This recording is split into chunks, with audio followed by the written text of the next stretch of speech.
Okay, because we're talking about partnership, we're talking about greenhouse, all these things that we're talking about, and we heard from the speakers. And I really think that, you know, it's something, and also Mr. Diaz mentioned about a win-win situation. And I think it's important to listen to everybody.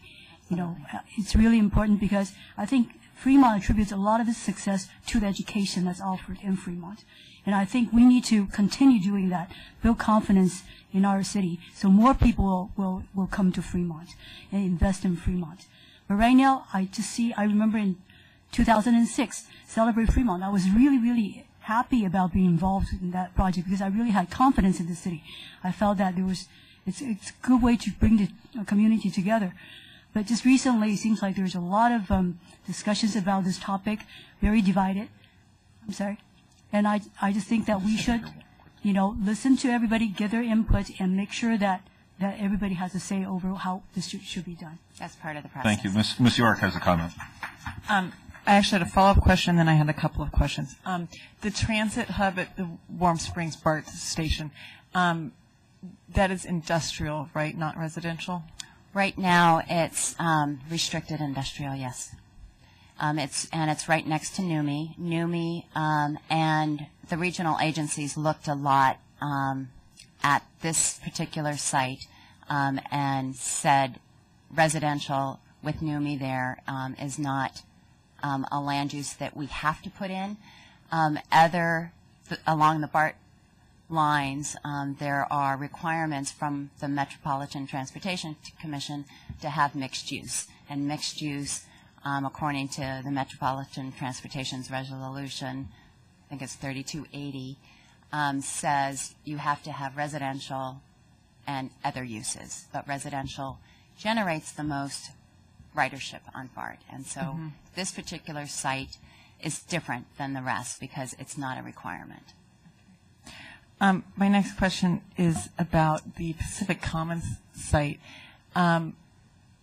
Given possible global warming and rising bay waters, are there any issues with that site?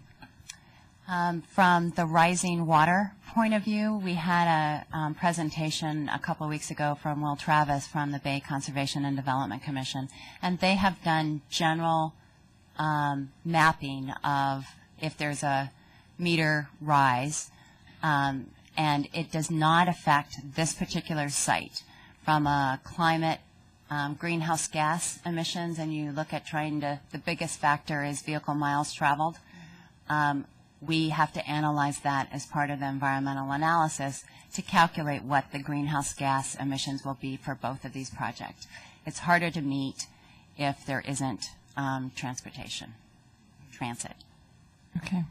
And then on the figure 4 that you have up here right now, can you identify for me where White Bell School is? White Bell School is actually up this road, about a little off the map. Right here. I bring that up because one of the speakers said it was half of a block away. And no, half a mile. He corrected it. Corrected it. How you measure. Okay. Then I heard the speaker incorrectly. I'm sorry, and so I was confused about that.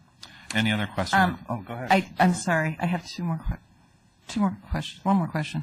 And this is actually kind of just a comment that at the Pacific Commons area, the elementary school site is listed there as well. And we did get comments from speakers about the size of the school and where we are and the impacts to all of our schools. And a couple of comments from that. One is that if we hadn't had growth in the, and additional schools in the city of Fremont, we wouldn't still have 32,000 students in the school district. So that has been a help for us over the years that we are not in decline, as well as the strength of our district, as most of the school districts in the Bay Area and around us have been in declining enrollment, which puts other financial pressures on the school districts.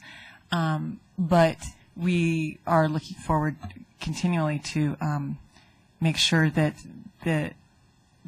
the housing that may go in at that site, if this is all approved, that school site footprint is large enough for us to house all of the students from that area so that we do not have a problem with needing to transport students to other neighborhoods to do that, as well as mitigation for the junior high and high school, which they will not be able to walk to from there.